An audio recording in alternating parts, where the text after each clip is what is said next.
significados, existem propósitos mais profundos que nós jamais seremos capazes de compreender sozinhos. E eu me lembro como uma grande tradição, um costume que sempre teve presente na minha família, foi a noite do dia 24 de dezembro. Eu não sei como é na sua casa, na sua família, como é que você viveu isso, mas na minha casa, o dia 24 de dezembro sempre teve o costume de reunir a família para nós juntos nos alegrarmos e juntos festejarmos.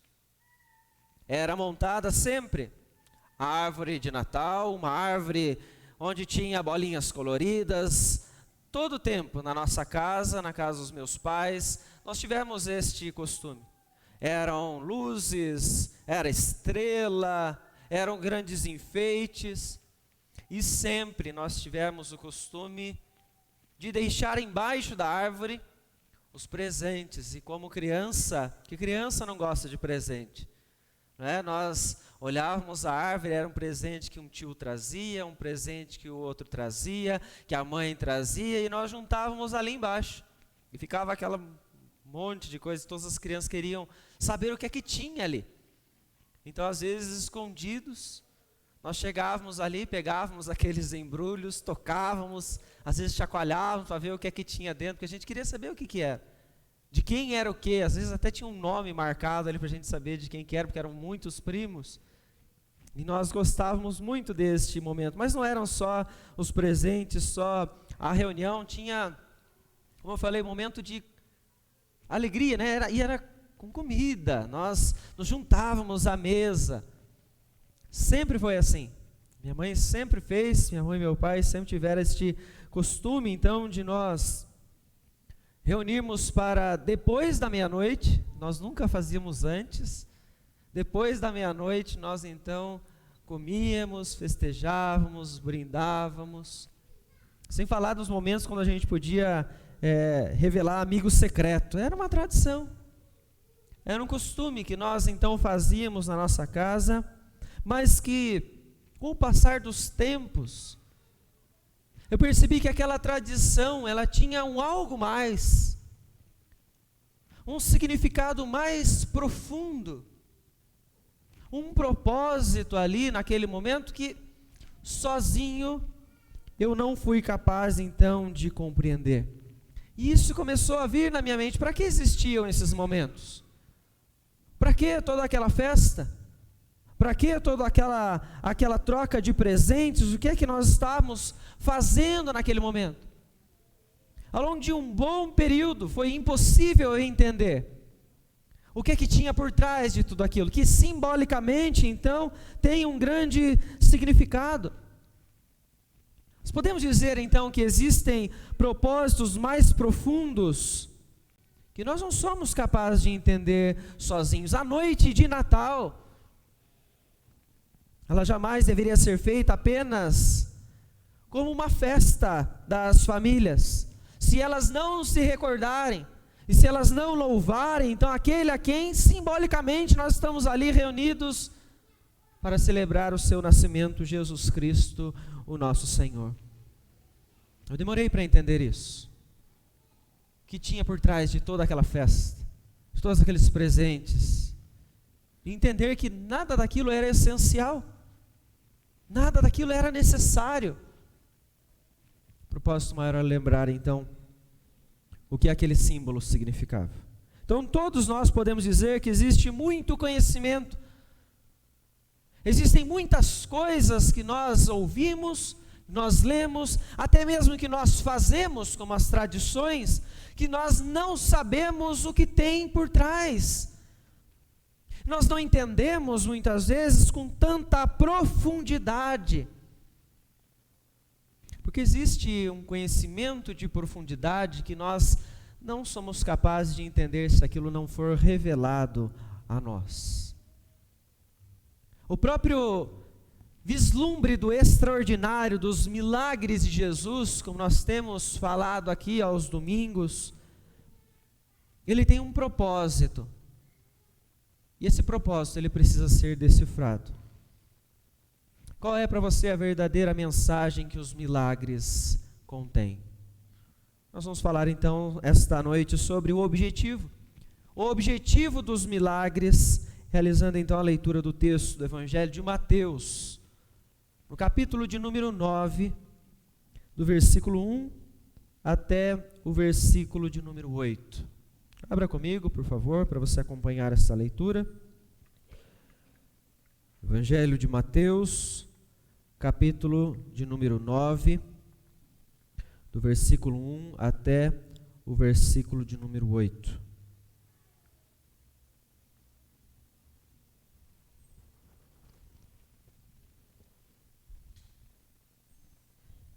E diz o seguinte, a palavra do Senhor. Entrando Jesus num barco, passou para outra banda, e foi para a sua própria cidade.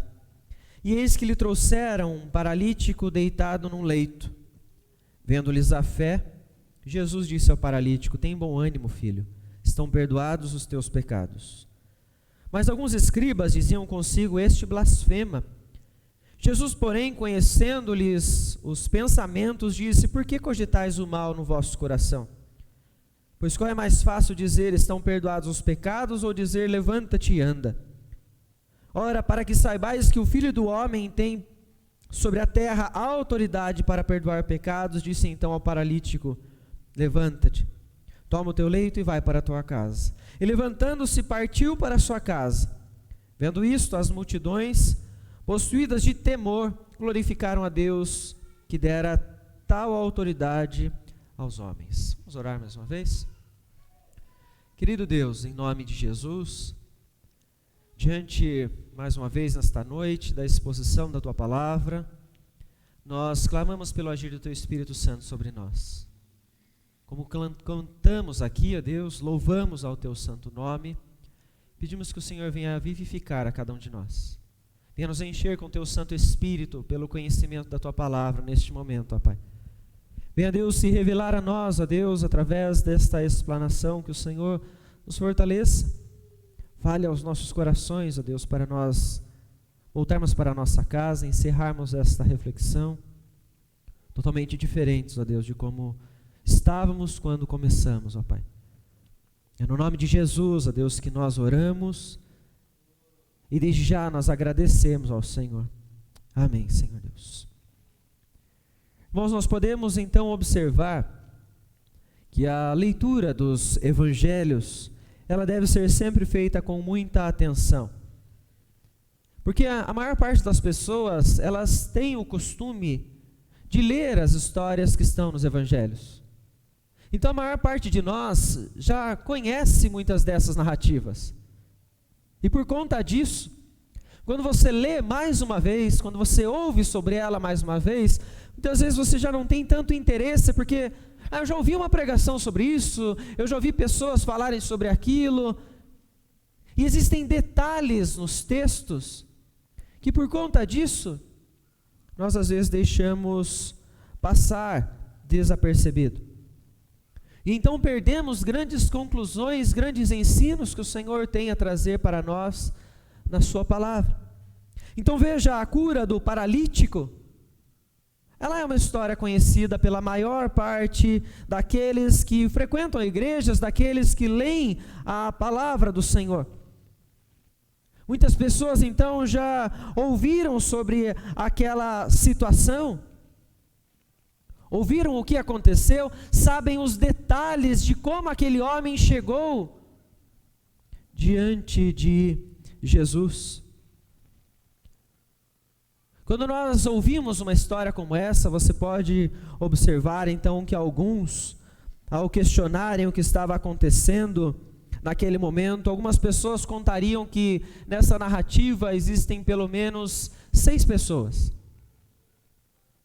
Existem pelo menos 6 personagens, mas você pode me perguntar, mas onde é que você achou estes personagens? Onde é que estão essas pessoas? Porque eu não estou encontrando nesse texto. É na narrativa paralela. Quando nós lemos este mesmo momento, porém no evangelho escrito por Marcos. É descrito então que Jesus entrou numa casa e que aqueles então subiram ao eirado, onde então 4 homens levantaram aquele paralítico.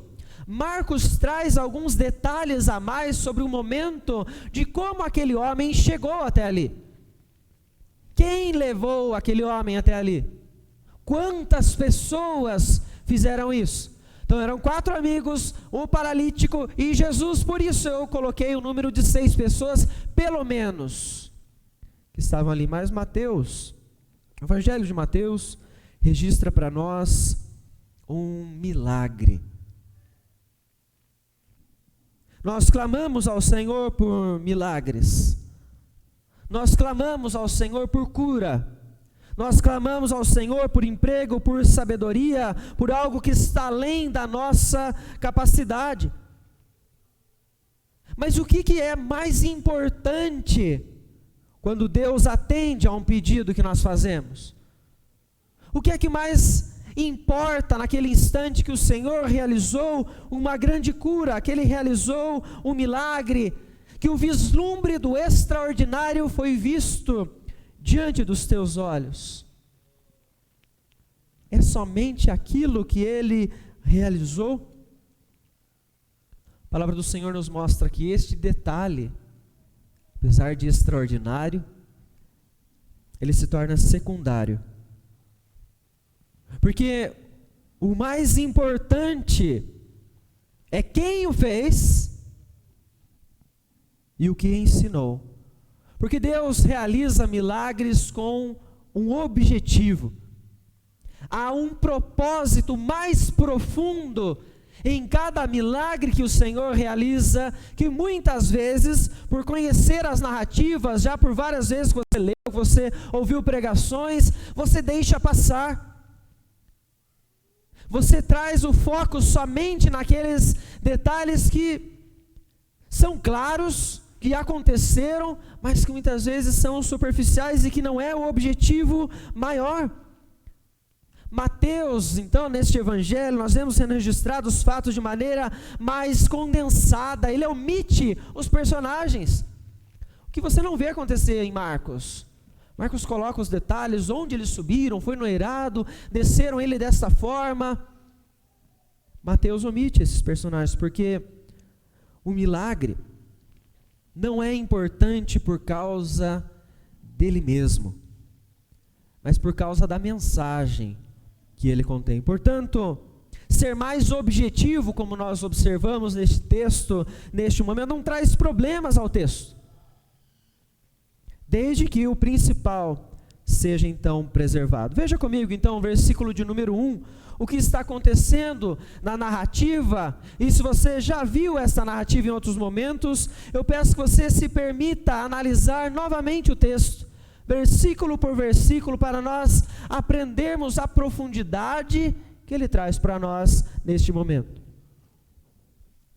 Veja o que o texto mostra. Entrando Jesus num barco, passou para a outra banda e foi para a sua própria cidade. Jesus está novamente em um contexto onde ele vai entrar em um barco e passar então a outra margem e retornar para onde? O texto diz, ele vai voltar para a sua cidade. Mas qual é a cidade de Jesus? Do que esse texto está falando para nós neste momento? Quando você observa então o capítulo de número 8, versículo de número 5, o texto diz: tendo Jesus entrado em Cafarnaum, apresentou-se-lhe um centurião implorando. Nós vimos este texto.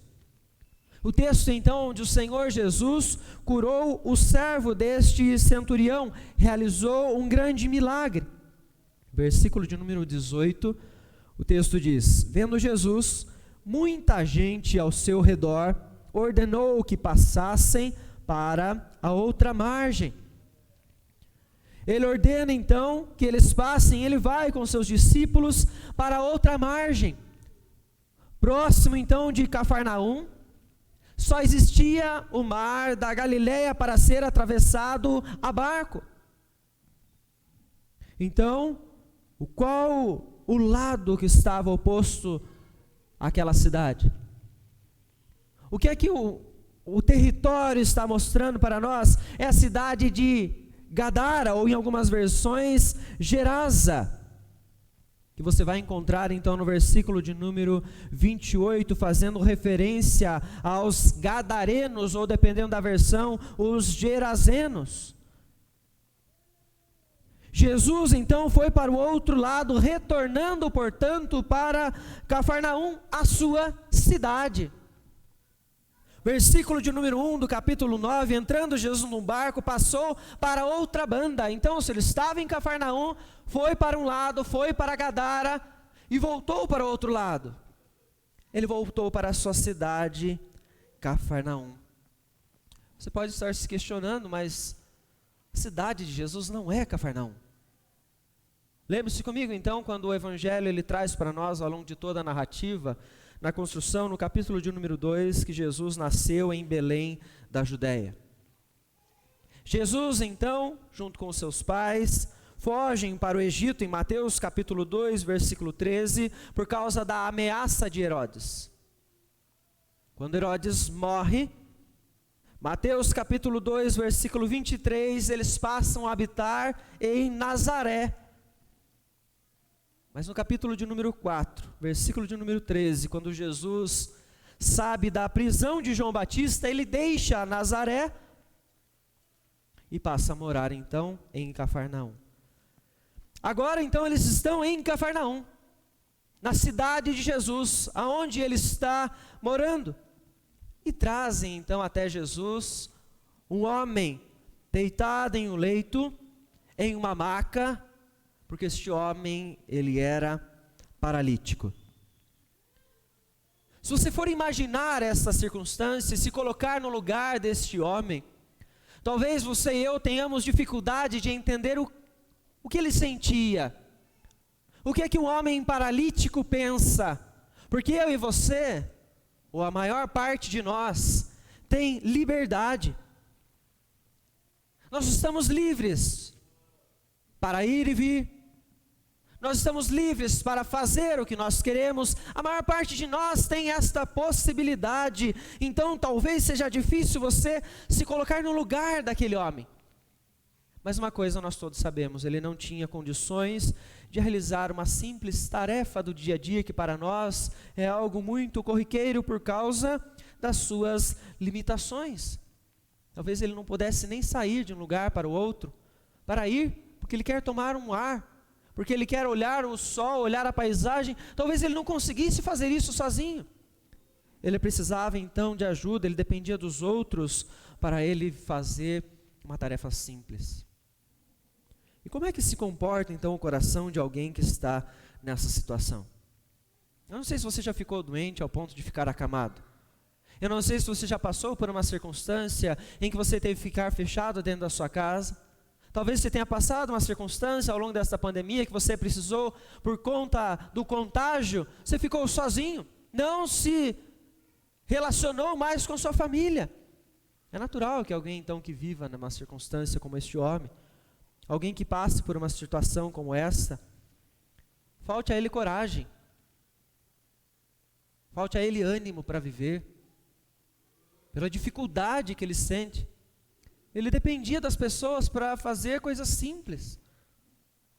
A vida, então, ela se torna mais difícil, mais pesada. Quanto mais tempo isso dura, é mais difícil de você digerir, porque você gostaria de ter uma vida normal, como qualquer outra pessoa. Muitas vezes você tentou vários recursos, você fez várias coisas e nada teve bom êxito para você se livrar daquela situação. Então, às vezes, cansa. Falta ânimo. Às vezes é difícil de você suportar este momento. Porém, é aí que nós nos lembramos que quando falta para nós a capacidade para você desfazer este problema, é a hora que você lembra que você precisa de fé.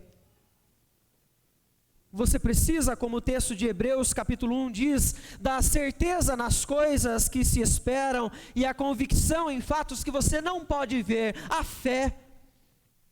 Quando a sua força já se esgotou, Quando você não é capaz de mudar as circunstâncias, você precisa de fé. E ao trazerem então até Jesus, aquele homem que estava paralítico, Jesus viu que aqueles homens tinham fé nele, vendo-lhes a fé. Aqueles homens só levaram até Jesus. E se você emprestar o texto paralelo do Evangelho de Marcos, todo o esforço deles para fazer aquele homem chegar próximo de Jesus, é porque eles acreditavam nele. Eles sabiam que Jesus tinha poder para realizar milagres, porque eles já ouviram falar, nós já falamos sobre outras narrativas anteriores, quando Jesus estava em Cafarnaum, e que Jesus realizou milagres, só do centurião dizer então que ele poderia curá-lo, e aquele servo então foi curado. Capítulo de número 4, há registro de outros paralíticos que já haviam sido curados por Jesus. Então aqueles discípulos, aqueles homens estão chegando ali, porque eles sabem quem está naquela casa. Eles creem em Jesus. Eles acreditam, portanto, que Ele vai resolver o problema daquele homem. Mas veja comigo que Mateus não há o registro somente de mais uma história de Jesus com um paralítico. Ele registra aqui para nós algo diferente dos outros evangelhos, porque na fala de Jesus, quando ele observa que tem fé neles, o que ele diz para aquele paralítico? Ele vira para ele e diz: tem bom ânimo. É algo diferente do que aconteceu com os outros paralíticos, pelo menos nos registros que nós temos. Neste momento, há uma expressão de Jesus para este homem. Uma expressão que nós só encontramos em outros dois momentos no Evangelho de Mateus. No momento em que Jesus está junto com aquela mulher que sofria de hemorragia, e quando Pedro está para caminhar por sobre o mar para chegar até Jesus. Os três momentos que nós vemos Jesus dizer: tenha bom ânimo. Três situações, três momentos muito similares, de pessoas que estão fragilizadas. Aquela mulher que sofria de hemorragia há tanto tempo. Pedro que estava prestes a caminhar sobre o mar, viver um momento extraordinário na sua vida, e aqui agora há um paralítico fragilizado, amedrontado por conta das circunstâncias em que ele está vivendo. Pessoas que por conta do momento precisam aprender a confiar de que aquele problema ele vai ser resolvido, entender que existe alguém maior do que eles no controle, mas o problema muitas vezes as impedem essas pessoas de descansarem, impedem essas pessoas de confiarem realmente no Senhor. Quando você olha o texto de Atos, capítulo de número 23, no versículo de número 11, você vai observar então a narrativa onde o apóstolo Paulo acaba de confrontar o Sinédrio, porque ele está sendo julgado por pregar sobre a ressurreição de Cristo Jesus, e por então temer que aquelas pessoas o maltratassem antes de qualquer julgamento. O apóstolo Paulo então ele foi levado a uma fortaleza. Ele estava temendo, ele não sabia o que ia acontecer naquele instante, e enquanto ele estava preso naquela fortaleza, ele se lembrou que existia alguém que estava acima de toda aquela circunstância. Ele se lembrou que havia um Deus Todo-Poderoso que o permitiu chegar naquele momento. E o texto então nos diz: na noite seguinte, o Senhor, pondo-se ao lado dele, disse: coragem. O Senhor se colocou ao lado de Paulo naquele instante e disse a ele: tenha bom ânimo, seja então corajoso. Jesus neste momento está dizendo ao paralítico: que mesmo diante de tudo que está acontecendo, de tudo que ele vivenciou, até aquele momento ele precisava de coragem. Tenha bom ânimo, creia, para que você consiga então prosseguir na sua vida a partir deste momento. É o mesmo Deus que após contar as batalhas que ele enfrentaria, ele conforta os seus discípulos dizendo: no mundo vocês terão aflições, contudo, tenham bom ânimo, eu venci o mundo. Cristo Jesus conquistou por nós uma vitória completa, e por isso é nele que nós podemos alcançar a coragem. É através dele, da fé nele, que nós conseguimos prosseguir em meio às nossas tribulações. E veja então no versículo de número 2, na continuação, a fala de Jesus ao paralítico não termina. Ele diz naquele momento algo inesperado. Ele fala então na continuação: os seus pecados estão perdoados. O perdão dos pecados, ele é necessário, sim. É necessário a todo ser humano. Mas esta postura, esta fala, esta expressão, ela é impossível de ser então expressa por qualquer ser humano. Pois nem mesmo um sacerdote do templo era capaz então de perdoar o pecado de alguém. Ou mesmo hoje, qualquer sacerdote, qualquer pastor, qualquer líder religioso, nenhum pode perdoar o pecado de alguém. Eles podem somente clamar ao Senhor pela sua misericórdia, para que Deus então os perdoe. Mesma fala de Jesus, então, no Evangelho de João, capítulo 20, versículo 23, onde ele diz: se de alguns perdoardes os pecados, ser-lhe-ão perdoados. Se os retiverdes, serão retidos. O Senhor Jesus, então, ele diz: se vocês perdoarem os pecados de alguns, eles serão perdoados. Mas na Nova Versão Internacional, esta mesma expressão diz: se vocês perdoarem os pecados de alguém, estarão perdoados. Se não os perdoarem, não estarão perdoados. E você pode me perguntar: mas se Jesus está dizendo que existem pessoas com autoridade que podem perdoar o pecado, por que ao mesmo tempo você está dizendo que nenhum ser humano pode fazer isso? Porque o Senhor Jesus, ele não deu autoridade aos apóstolos para que eles concedam o perdão divino a alguém. Quando Jesus está falando isso aos seus apóstolos, ele está dando autoridade para eles, como líderes da igreja,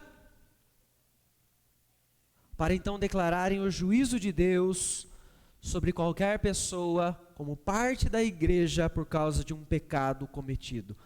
Quando Jesus está falando isso no Evangelho de João, ele está falando sobre disciplina.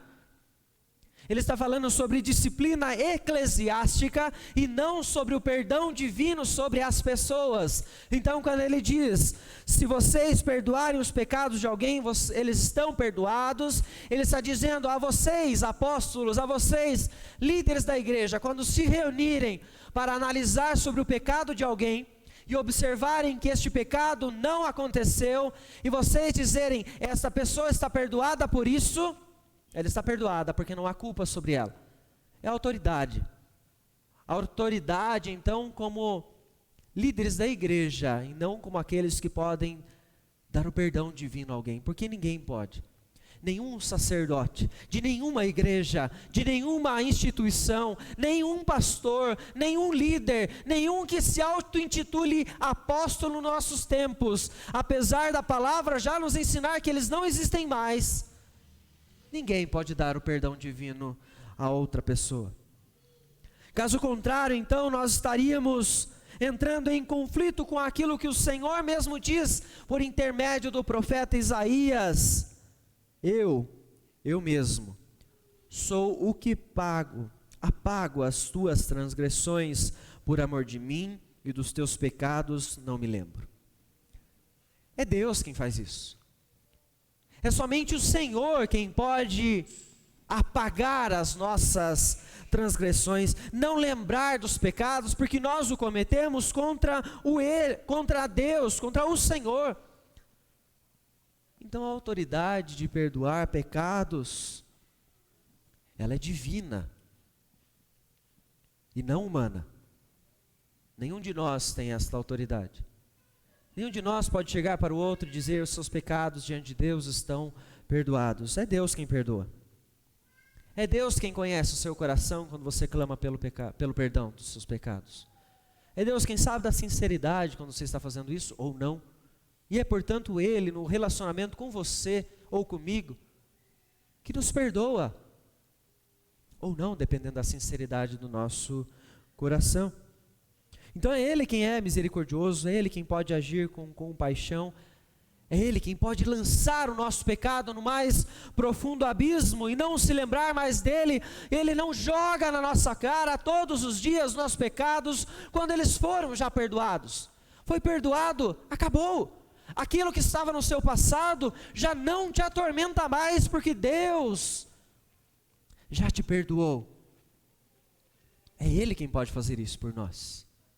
É o nosso Deus quem pode trazer essa paz que nós precisamos, porque nós somos pecadores, nós somos falhos.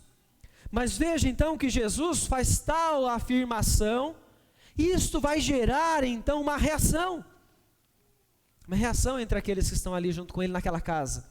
Então veja que além daqueles 6, existem mais alguns. O texto mostra para nós que alguns escribas estão então reunidos juntos com Jesus naquele momento.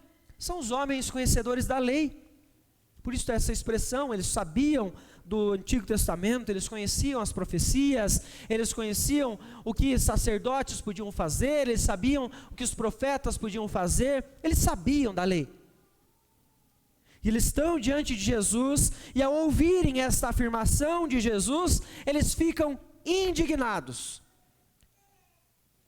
E eles começam a dizer entre eles: Jesus está blasfemando. Este homem que está aqui diante de nós, blasfema contra Deus, ou seja, está difamando o nome de Deus. E esta é a primeira vez no Evangelho de Mateus que os religiosos então surgem rejeitando os atos de Jesus e iniciando assim os conflitos que nós sabemos então que seguirão com os fariseus, que culminarão então no final da narrativa dos evangelhos, na crucificação do Senhor Jesus. Mas por quê? Por que é que estes homens não aceitam a fala de Jesus? Veja comigo o quanto é importante a cada texto que você ler, você se atentar ao que ele está dizendo. E não trazer toda a bagagem que você tem, porque senão você leria o texto e você diria assim: é Jesus quem está falando. Então eles estão errados em pensarem dessa forma, em dizer que Jesus está blasfemando. Veja o que o texto diz. Veja o que a narrativa está construindo. Lembre-se que nós estamos no capítulo de número 9 ainda do Evangelho. O ministério de Jesus está no início. Está sendo revelado quem é Cristo Jesus com o tempo. Com o passar dos capítulos, aquilo vai se tornando cada vez maior, cada vez mais claro diante deles. Por que é que eles reagem dessa forma? Porque eles estão vendo diante deles apenas um homem. Eles estão vendo aquele homem que está ali junto com eles. Quantos homens no Antigo Testamento não foram usados por Deus para realizar milagres extraordinários? Quantos sinais foram feitos através de Moisés? Quantos sinais foram feitos através de Elias, Eliseu? Quantas coisas o Senhor fez através de Daniel? Quantos atos extraordinários aqueles homens estão vendo? Outro homem que agora diante deles está dizendo que os pecados daquele paralítico foram então perdoados. Eles estão agindo como muitas pessoas que ouvem sobre o nome de Jesus e o rejeitam. Eles estão agindo como muitas pessoas que neste momento estão ouvindo sobre a palavra do Senhor, estão ouvindo sobre o nome de Jesus e não se importam, porque o veem como mais um homem. É apenas mais uma história deste homem, deste ser histórico que as pessoas vivem falando por aí, mas que no seu coração elas continuam então o rejeitando. Mas veja que algo interessante, que apesar do questionamento que estava acontecendo naquele momento, versículo de número 4, que é um questionamento que não foi público, mas algo que aconteceu entre os escribas, Jesus então revela que ele não é simplesmente mais um homem como qualquer outro. Versículo de número 4, então ele chega diante deles e pergunta: por que vocês cogitam o mal no vosso coração? Mas veja o que o texto diz no começo: conhecendo-lhes os pensamentos. Jesus está afirmando algo que provavelmente, ou eles não estavam falando alto, ou eles não estavam falando perto, ou eles nem estavam falando com clareza diante deles naquele momento. É como se o Senhor Jesus, presente neste momento, falasse sobre o que você está pensando neste exato momento, o que está passando no seu coração. Ele está dizendo: porque vocês estão cogitando o mal no coração de vocês. O mal que ele está falando estava no coração. Ele sabe o que está acontecendo no interior daqueles homens. Não está somente na fala, é algo mais profundo. É um conhecimento que está além daquilo que eles estão falando. É um conhecimento que ninguém é capaz de entender se não for revelado. É um conhecimento que nem todas as pessoas têm, porque veja, naquele momento existe pessoas que têm fé em Jesus e por isso trouxeram o paralítico até ele. Existem pessoas que não têm fé, são incrédulos no coração, e que mesmo o Senhor Jesus falando para eles, vendo eles naquele momento que o pecado daquele homem seria perdoado, eles não creem.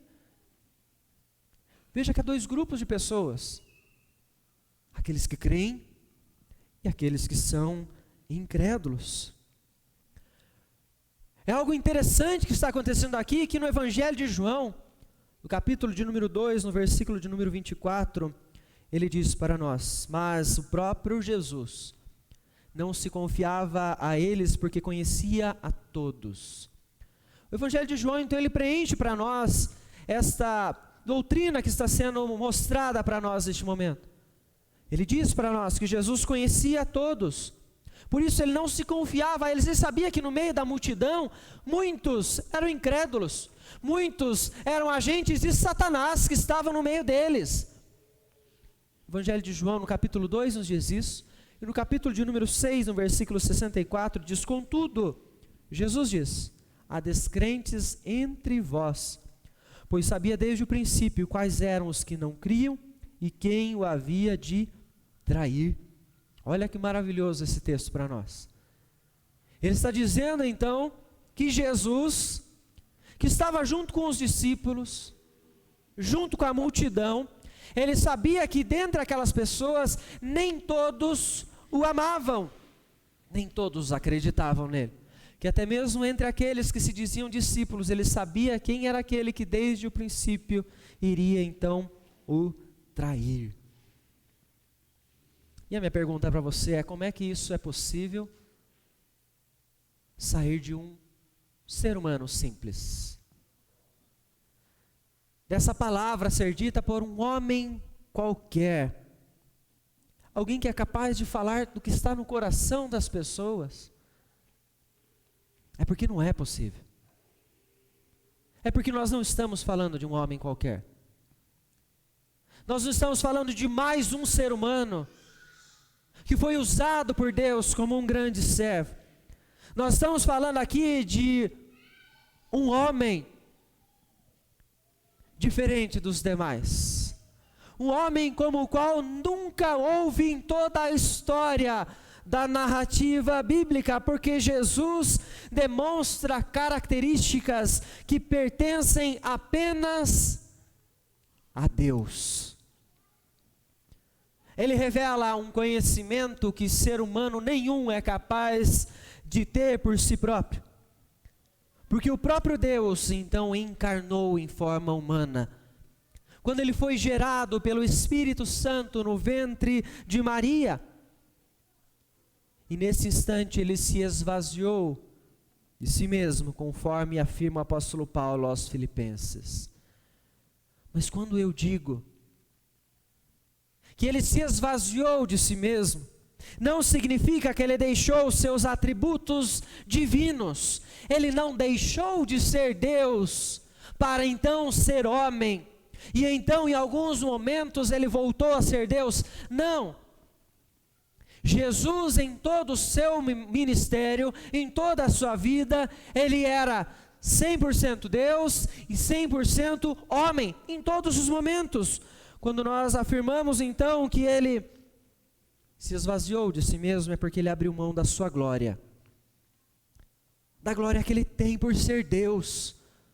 O Deus Todo-Poderoso, que não cometeu pecado algum, ele está abrindo mão de sua glória para se sujeitar e se humilhar à forma humana e passar por tudo que ele passou, como você conhece, ao longo da narrativa bíblica. Mas ele continuou sendo Deus. O Deus encarnado agora. O Deus que se revelou a nós. O Deus, portanto, que tem conhecimento de todas as coisas. Deus conhecia o que estava no coração dos escribas, da mesma forma como Deus conhece o que está no seu coração agora. Do que Deus conhece o que está nos nossos pensamentos, o que nós estamos passando, o que nós estamos vivendo. Ele sabe das suas intenções. Ele sabe por que você veio aqui. Por que você decidiu esta noite vir aqui. Ele conhece. Eu não conheço. Eu não sei. Mas o nosso Deus sabe. Ele sabe o que passa no meu interior. Ele sabe o que aconteceu comigo ao longo deste dia inteiro. Desde o momento em que eu me levantei da cama até este instante. Ele sabe. Ele conhece se no seu coração existe fé, ou se no seu coração há incredulidade. Deus sabe. Deus sabe de todas as coisas. Porque por mais que eu venha falar baixo, por mais que eu tente me esconder, por mais que eu tente fugir do Senhor, Ele sabe onde eu estou. Porque Ele me conhece. Mas que eu fale baixo, Ele sabe o que eu estou pensando, por que eu estou pensando, qual a intenção do meu coração em tudo isso. Ele sabe como é que isso brotou no meu coração. Ele sabe desde quando eu estou pensando isso. Ele sabe até quando eu vou pensar isso. Ele conhece tudo. Ele conhece todas as coisas que você nem mesmo pronunciou. Ele é o seu Criador. Ele te fez. Ele sabe o início da sua vida, Ele sabe o fim da sua vida. Ele é soberano sobre toda a história. Mas por isso, neste momento, aqueles homens, da maneira como eles reagiram, eles revelaram o que estava no coração deles, o que eles estavam começando a pensar sobre Jesus Cristo, porque as nossas atitudes revelam aquilo que nós cremos. Mas nem sempre nós revelamos a profundidade daquilo que nós pensamos, como aqueles homens não revelaram.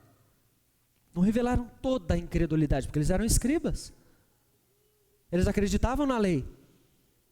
Mas no profundo do coração existia a maldade. Existia então a incredulidade. Mas veja que interessante que há um questionamento retórico feito por Jesus, quando Ele diz para eles: o que é mais fácil?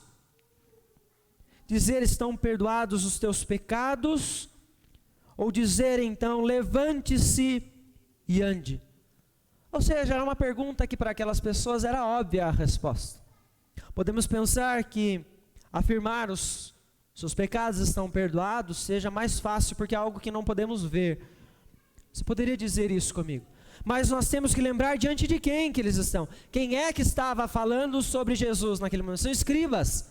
Eles conhecem a lei, então para eles a prática mais impossível naquele momento seria então Jesus dizer que os pecados estão perdoados. O mais fácil seria Jesus dizer então: levanta-te e anda. Deus poderia estar usando aquele homem naquele momento para que o seu nome fosse glorificado, como vários outros ao longo dos tempos do Antigo Testamento Deus já o fez. É uma pergunta retórica, Jesus sabia a resposta deles naquele momento. Mas aí você observa então que Jesus diz: para que saibais que o Filho do Homem tem sobre a terra autoridade para perdoar pecados, disse então ao paralítico: levanta-te, toma o teu leito e vai para a tua casa. O próprio Jesus neste momento, ele se auto-intitula então Filho do Homem, porque ele está reafirmando algo que aqueles homens questionavam. Ele é sim homem. Ele está dando ênfase à sua humanidade naquele momento, porque Jesus é homem, o Deus reencarnou-se em forma humana, mas ele, apesar de tudo isso, não deixou de ser então Deus em todos os momentos. É um mistério. É o mistério da natureza de Cristo, das duas naturezas de Cristo, que podem ser compreendidos por nós apenas quando nós pegamos as Escrituras e dizemos: a palavra diz isso. É algo que vai além da nossa compreensão. Nós somos limitados para poder explicar com clareza o que é um ser humano com duas naturezas ao mesmo tempo. Eu afirmo porque a palavra afirma. Eu digo que Jesus Cristo é Deus e homem porque a palavra está nos ensinando isto. Ou seja, ele nasceu como um bebê, como qualquer um de nós. Ele teve um momento dos primeiros passos, como qualquer um de nós. Ele teve um momento das primeiras palavras, como todos nós. Ele cresceu, ele foi um adolescente, ele foi um jovem, ele sentiu fome, ele chorou, ele sentiu dores, ele passou por vários momentos, como nós passamos como humanos que somos.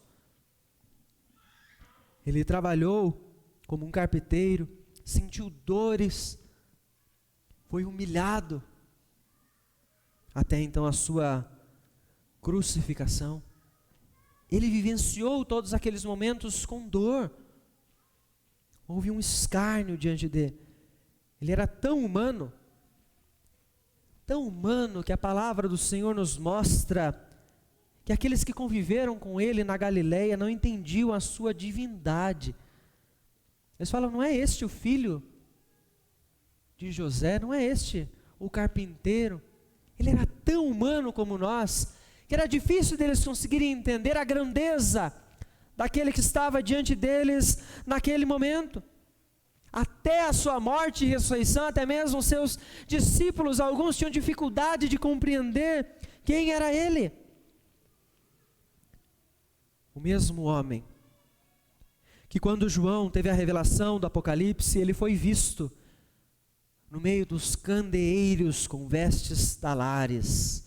É Jesus Cristo, o Deus que encarnou em forma humana por amor à sua criação, para mostrar a todos nós que ele tinha autoridade. E naquele momento, então, ele utilizou-se da ironia diante dos escribas e mostrou para eles que ele era capaz de fazer aquilo que era mais difícil e impossível aos homens, ou a qualquer homem, como também aquilo que era mais fácil, permitir então que um paralítico voltasse então a andar. Jesus curou este homem. Jesus curou este homem como outros que tinham o procurado até aquele momento. Porém, a diferença estava que este homem agora tinha os seus pecados também perdoados. Porque o Emanuel, o Deus conosco, Jesus Cristo, estava caminhando com eles. Versículos de número 7 e 8, então, que nos conduzem ao final deste trecho, dizem para nós: e levantando-se partiu para sua casa. Aquele homem paralítico, meus irmãos, paralítico, que dependeu dos seus amigos para ser levado até Jesus, pelo eirado através de uma maca, aquele homem agora se levantou, e ele partiu para a sua casa, porque a palavra de Jesus, ela é poderosa para transformar vidas, porque Jesus tem a autoridade para realizar milagres. Quando aquelas pessoas viram isso, o texto no versículo 8 diz, elas temeram. Porque quando as pessoas reconhecem quem é Jesus, qual é o tamanho do seu poder, não há outra coisa que acontece nos seus corações a não ser temer diante de Deus. E elas glorificaram ao nome do Senhor.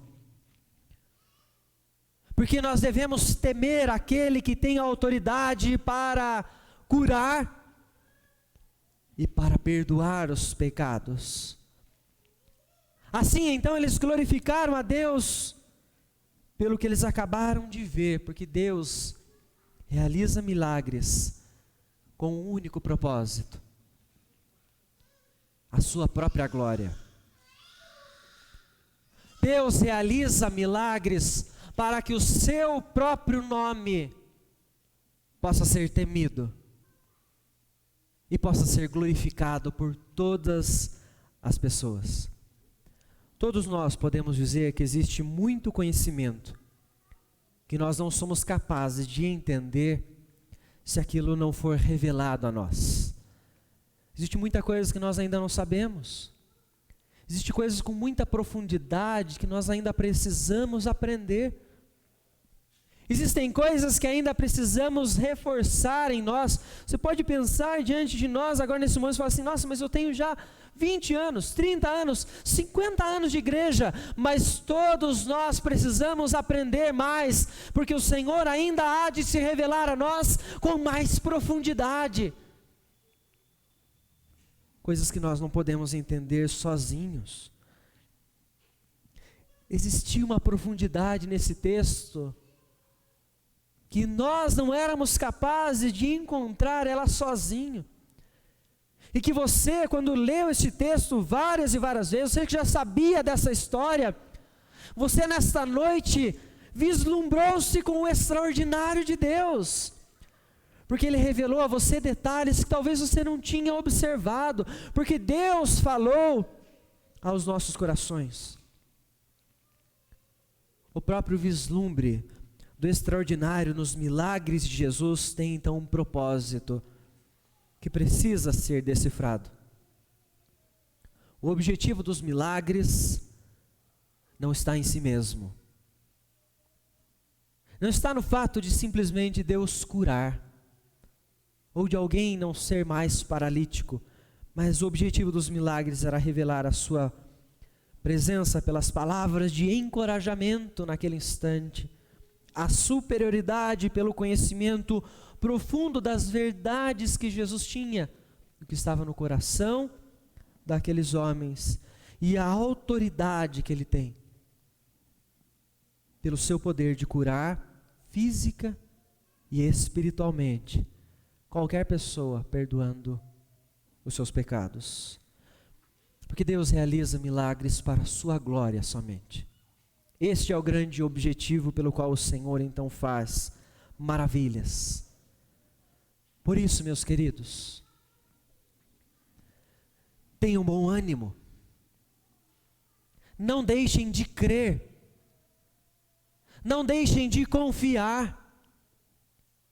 Como aquele homem que estava passando por um momento de muita dificuldade, o Senhor disse a ele: tenha bom ânimo, seja corajoso, não desista no meio da caminhada. A batalha pode estar sendo muito árdua, ela pode estar sendo muito difícil, mas continue confiando no Senhor, não desista por causa das tribulações. Questione-se no meio do caminho e percorra a trilha do conhecimento de quem Deus é. Como aqueles homens tiveram o privilégio de vislumbrar naquele instante a explicação, e muitos então passarem a crer. E assim reconheça a soberania de Cristo Jesus pelo seu poder em curar, pois Ele pode fazer isso fisicamente, e do seu poder em perdoar os seus pecados, porque somente Ele, como o próprio Deus, como o próprio sacrifício e como o próprio sumo sacerdote, pode fazer isso por nós. E assim renda-se mais uma vez esta noite, por conta de tanto poder, do vislumbre do extraordinário que você teve esta noite, porque dele, por meio dele e para ele são todas as coisas. Quero convidar